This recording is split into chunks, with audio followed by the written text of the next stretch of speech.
Shalom, peniup shofar dimanapun Anda berada, di seluruh Indonesia, bahkan di bangsa-bangsa yang mendengar pesan ini. Tadi pagi saya menerima pesan yang pernah disampaikan oleh Cindy Jacob tanggal 15 April 2020. Saya bacakan buat kita semua dan saya cukup kaget mendengar pesan ini. Karena tadi pagi saya menerima pesan ini dari salah satu peniup shofar yang ada di Jakarta. Pantekosta pertama terjadi di Upper Room Yerusalem. Pantekosta kedua terjadi di Los Angeles, Azusa Street. Pantekosta ketiga terjadi di Indonesia. Lawatan terbesar Tuhan, Great Harvest di seluruh Indonesia. Kemudian Tuhan Yesus katakan, siapkan dirimu untuk pencurahan Roh Kudus besar-besaran. Roh Tuhan melanda dengan dahsyat mulai dari timur ke barat. Persiapkan memasuki masa Pantekosta ketiga. Tuhan akan memberikan pemimpin-pemimpin di generasi baru di Indonesia. Kemudian yang dikatakan hal yang sangat mengagetkan saya. Dia berkata begini, saya melihat Indonesia seperti peniup shofar. Tuhan memberikan strategi yang baru untuk melawan naga merah. Tuhan Yesus mengatakan tiupan shofar di seluruh Indonesia dan dunia untuk mengalahkan naga merah. Terima kasih buat peniup shofar yang ada di seluruh Indonesia, mulai dari Sabang sampai Merauke, mulai dari timur Indonesia, dari Papua sampai Aceh. Di H-5 saya sudah menerima data, itu sekitar 567 peniup shofar yang siap meniup shofar dan deklarasi dengan kuat.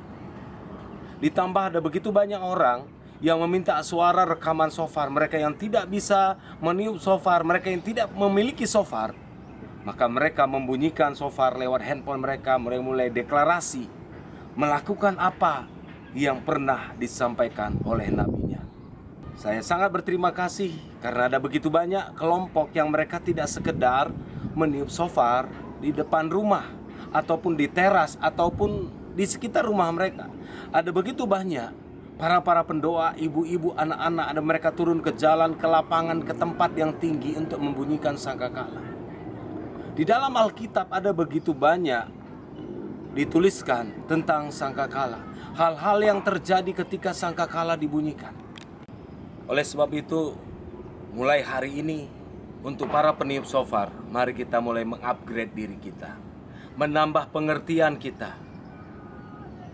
Dan hari-hari ini Tuhan bukan sekedar mencari peniup shofar, bukan sekedar orang yang bisa membunyikan sangkakala, tapi mereka yang bisa membunyikan sangkakala, mereka yang bisa meniup shofar dengan pengertian, dengan iman yang benar. Saya menemukan begitu banyak peniup shofar, mereka mendapat pengertian pewahyuan yang berbeda-beda. Dan pewahyuan itu saling melengkapi.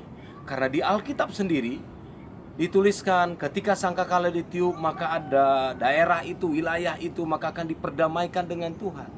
Ada di bagian yang lain ketika sangkakala dibunyikan, maka diruntuhkan setiap kerajaan-kerajaan kegelapan yang ada di sana. Dan sepanjang sejarah yang ada di Alkitab, mulai dari kitab Kejadian, ketika sangkakala dibunyikan selalu memberikan efek yang berbeda. Artinya roh Tuhan selalu bekerja berbeda. Mari hari-hari ini kita mulai mengupgrade diri kita. Mari kita mulai mempelajari kenapa sangkakala Tuhan berikan kepada manusia. Sangkakala itu tidak akan pernah kita temukan dimanapun selain di rumah Tuhan, selain di bagian milik Tuhan. Alat musik yang lain itu boleh ada di tempat yang lain, tetapi sangkakala itu milik Tuhan.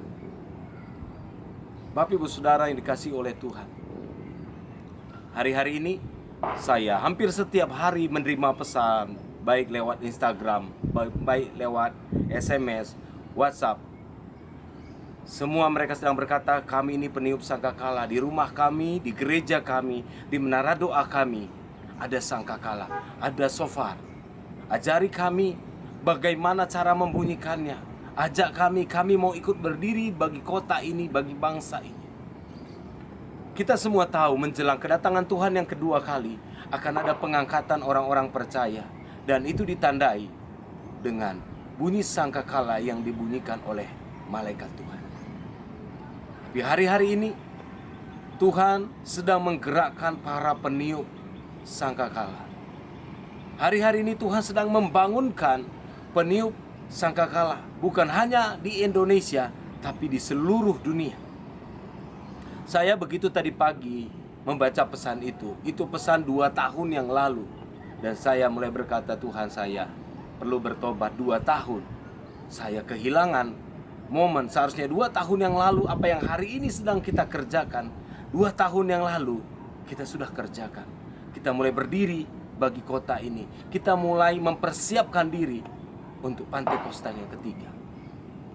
Kalau kita berbicara tentang kedatangan Tuhan yang kedua kali, dari semua tanda, kalau menurut saya tinggal 1 tanda yang belum digenapi, yaitu Injil Kerajaan ini harus menjadi kesaksian bagi segala suku, kaum, dan bahasa.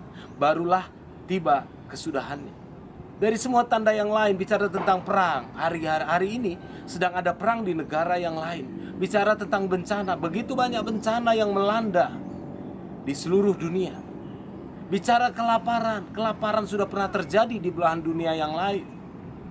Tetapi ada satu masa yang harus dilewati sebelum kedatangan Tuhan yang kedua kali, yaitu gereja harus masuk dalam masa keemasan, yaitu Yoel 2 digenapi. Dan perhatikan baik-baik, itu dimulai dari Indonesia. Pantekosta yang pertama itu dimulai dari Yerusalem, tapi Pantekosta yang ketiga dimulai dari Indonesia. Dan pesan itu secara spesifik mengatakan Indonesia bagian timur. Dan ini membuat saya semakin yakin bahwa ini sedang dan akan terjadi di Indonesia. 4 hari yang lalu saya menerima WhatsApp bahwa peniup shofar yang ada di Jayapura akan mengadakan retret. Setiap peniup shofar yang ada di Papua tanggal 8 akan dikumpulkan di Jayapura. Dan setelah dari Jayapura, saya akan ke Indonesia bagian tengah. Peniup shofar yang ada di Manado sedang dikumpulkan ada 47 orang. Dan setelah itu, saya akan ketemu dengan para peniup shofar yang ada di Sumatera Utara. Dan hari ini tiba-tiba, satu demi satu Tuhan mulai kumpulkan para peniup sangkakala. Dalam beberapa hari ini, saya akan mulai mendata ulang. Saya akan mulai cek satu demi satu WhatsApp yang masuk. Dan menurut saya itu ada sekitar 700 peniup sangkakala. Bapak Ibu Saudara, pasukan Tuhan, para peniup sangkakala, engkau ada di gereja, di komunitas, di kelompok manapun. Hari ini sudah ada Shofar Indonesia, tempat kita bergandengan tangan, tempat kita bersama-sama berdiri bagi bangsa ini melakukan tugas yang Tuhan berikan. Saya sangat percaya, seperti apapun kita hari ini, pengertian yang sederhana, pengalaman rohani mungkin tidak terlalu banyak tentang sangkakala. Tetapi di dalam grup WhatsApp begitu banyak kesaksian. Hubungi nomor di bawah ini, maka kami memastikan Bapak Ibu Saudara akan diperlengkapi untuk siap menjadi peniup shofar yang Tuhan utus untuk kotamu, untuk provinsimu, dan untuk bangsamu. Di bulan September kita akan mengadakan shofar di dalam doa, pujian, dan penyembahan. Kita sedang mempersiapkan musik dan doa sedemikian rupa, maka kita akan melihat seperti di Pondok Daud. Seperti di Pondok Daud akan ada begitu banyak jenis bunyi-bunyian seperti di Pondok Daud. Dan di sana shofar akan diperdengarkan, diiringi oleh doa, pujian, dan penyembahan. Kami sedang mempersiapkan, kami sedang tanya Tuhan sungguh-sungguh apa yang menjadi maunya Tuhan. Dan bulan September, event besar yang ada di Jakarta, kita akan mengumpulkan peniup shofar sebanyak-banyaknya, dan akan diatur sedemikian rupa supaya itu menjadi ukupan doa yang menyentuh hati Tuhan, supaya bunyi shofar itu menjadi pedang yang mengalahkan musuh-musuh kita, supaya shofar itu menjadi penerobos meruntuhkan setiap langit tembaga dimanapun berada. Terima kasih, Tuhan Yesus memberkati. Sampai ketemu di kesempatan berikutnya. Jangan lupa komen, like, and subscribe supaya tidak ketinggalan informasi. Tuhan Yesus memberkati.